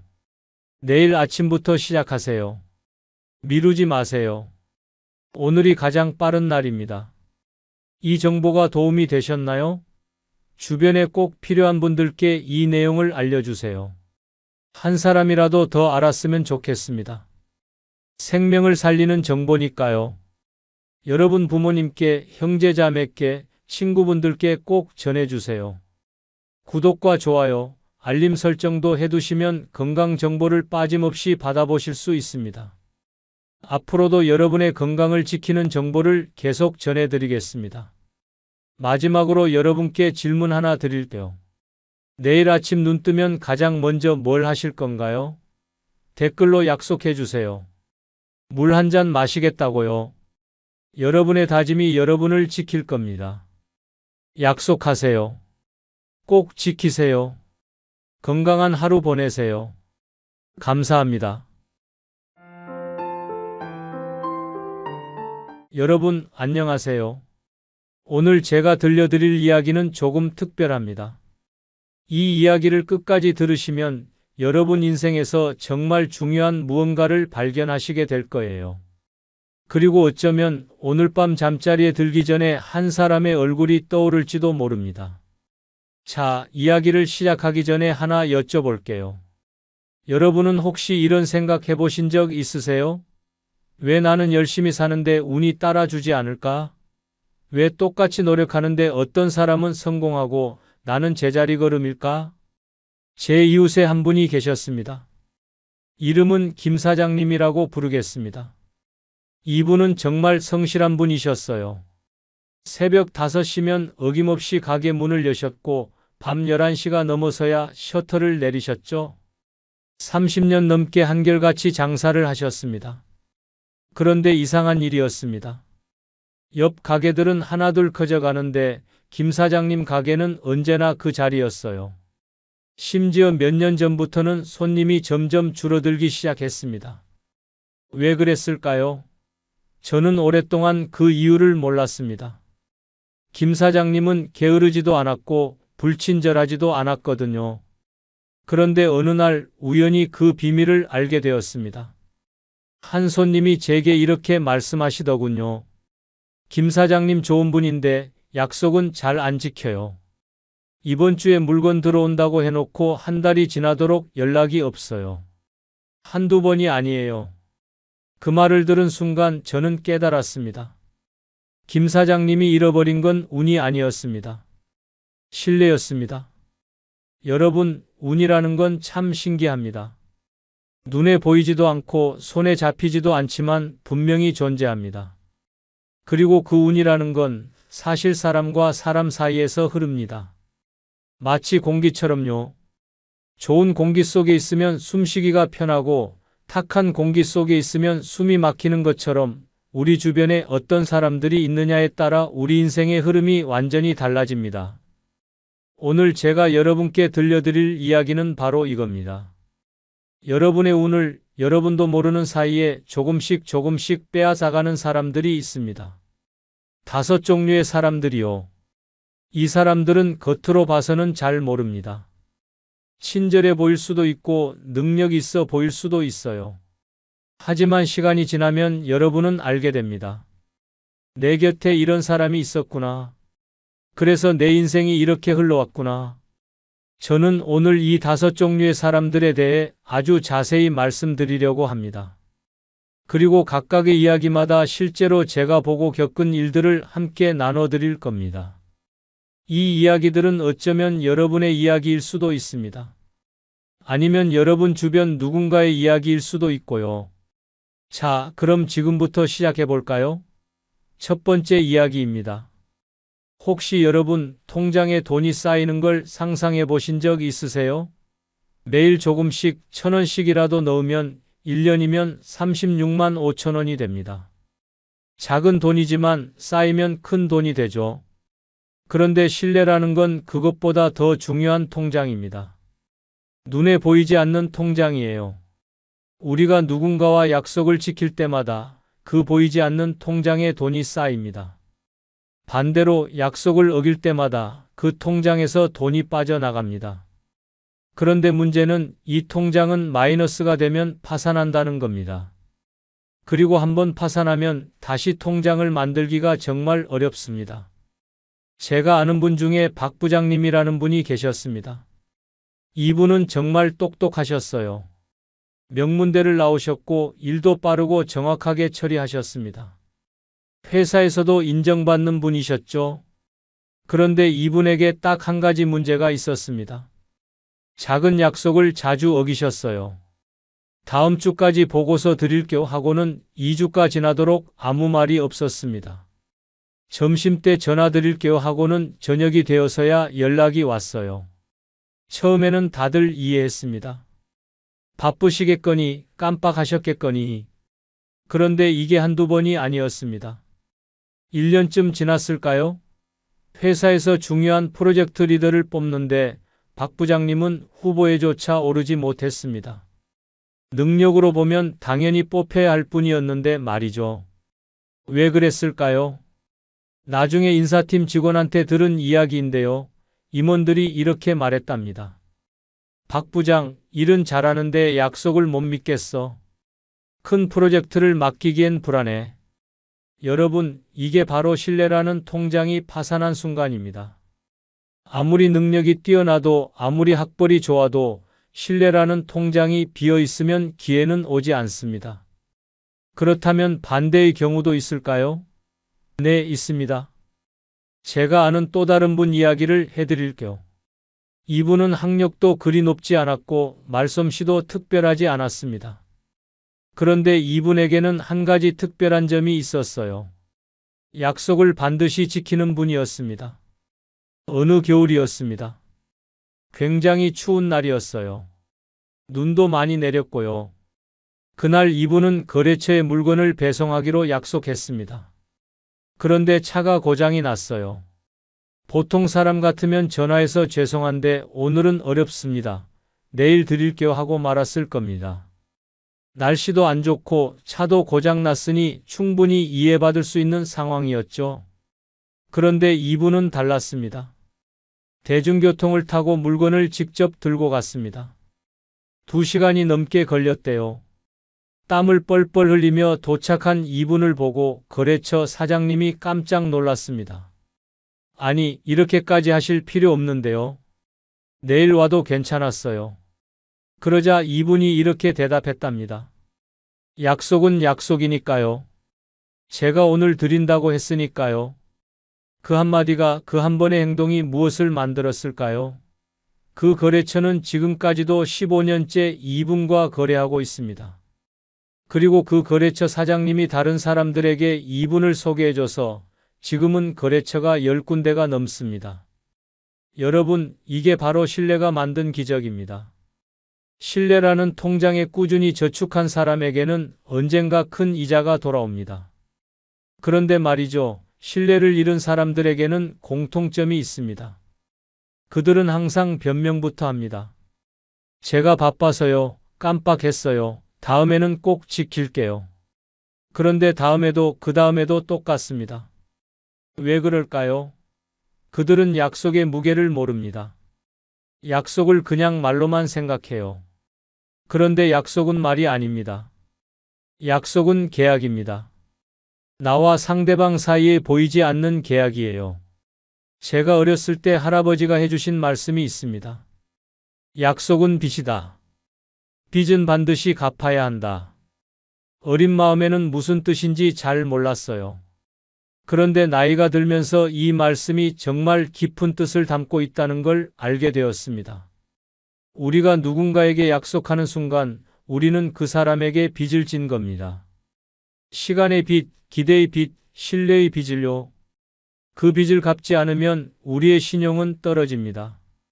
그리고 신용이 떨어진 사람에게는 아무도 더 이상 기회를 주지 않습니다.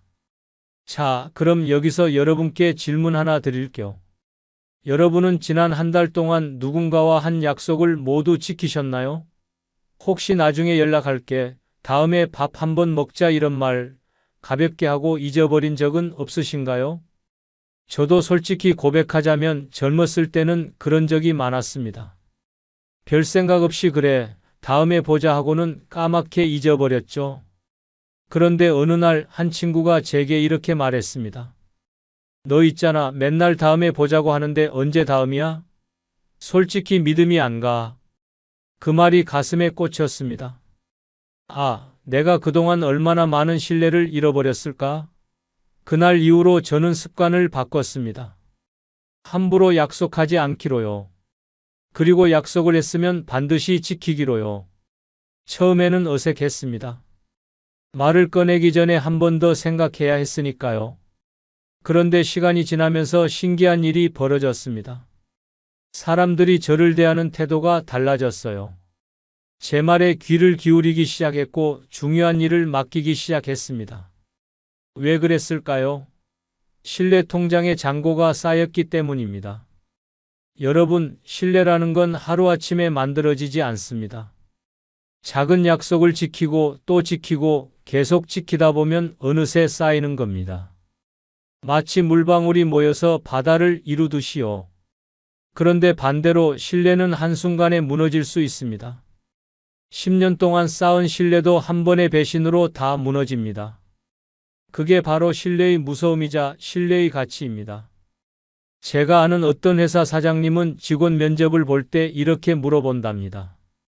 당신이 지난 1년 동안 한 약속 중에서 지키지 못한 약속이 있나요? 있다면 왜 지키지 못했나요? 처음에는 이상한 질문이라고 생각했어요. 그런데 그 사장님 말씀이 이 질문에 대한 대답을 들으면 그 사람의 진짜 모습을 알 수 있대요. 변명부터 늘어놓는 사람은 앞으로도 계속 변명할 거고 솔직하게 인정하고 어떻게 개선했는지 말하는 사람은 신뢰할 수 있는 사람이라는 거죠. 여러분, 오늘 밤 잠자리에 들기 전에 한번 생각해 보세요. 내가 최근에 누군가에게 한 약속 중에 아직 지키지 못한 게 있는지요? 있다면 내일 당장 그 약속을 지키세요. 늦었다고 생각하지 마세요. 늦게라도 지키는 게 영원히 안 지키는 것보다 100배 낫습니다. 그리고 앞으로는 약속을 할 때 한 번 더 생각하세요. 이 약속을 정말 지킬 수 있을까? 확신이 서지 않으면 차라리 약속하지 마세요. 한번 생각해 볼게요 라고 말하는 게 꼭 그렇게 할게요 라고 거짓말하는 것보다 훨씬 정직합니다. 신뢰는 여러분의 가장 큰 재산입니다. 눈에 보이지 않지만 가장 값진 재산이에요. 이 재산을 잘 지키는 사람에게는 운이 따릅니다. 기회가 찾아옵니다. 사람이 모입니다. 자, 그럼 이제 두 번째 이야기로 넘어가 볼까요? 여러분, 혹시 화가 나서 소리를 지른 적 있으세요? 저는 있습니다. 솔직히 한두 번이 아니에요. 특히 젊었을 때는 참는 것보다 화를 내는 게 더 자연스러웠습니다. 그런데 나이가 들면서 깨달은 게 있어요. 화를 낸다고 문제가 해결되지 않는다는 것을요. 오늘 두 번째 이야기는 이겁니다. 감정을 다스리지 못하는 사람은 운도 다스리지 못합니다. 제가 아는 최 선생님이라는 분이 계셨습니다. 이분은 정말 능력이 뛰어난 분이셨어요. 일도 잘하시고 머리도 좋으셨습니다. 그런데 한 가지 큰 문제가 있었어요. 화를 잘 내셨습니다. 회의 중에 누가 반대 의견을 내면 얼굴이 빨개지면서 목소리가 커졌어요. 직원이 실수하면 다른 사람들이 다 보는 앞에서 혼을 내셨습니다. 처음에는 그게 열정이라고 생각했어요. 일에 대한 열정, 완벽을 추구하는 자세라고요. 그런데 시간이 지나면서 이상한 일이 벌어지기 시작했습니다. 최 선생님 팀에서 사람들이 하나둘 떠나기 시작했어요. 처음에는 다른 팀으로 옮기고 나중에는 아예 회사를 그만두는 사람도 있었습니다.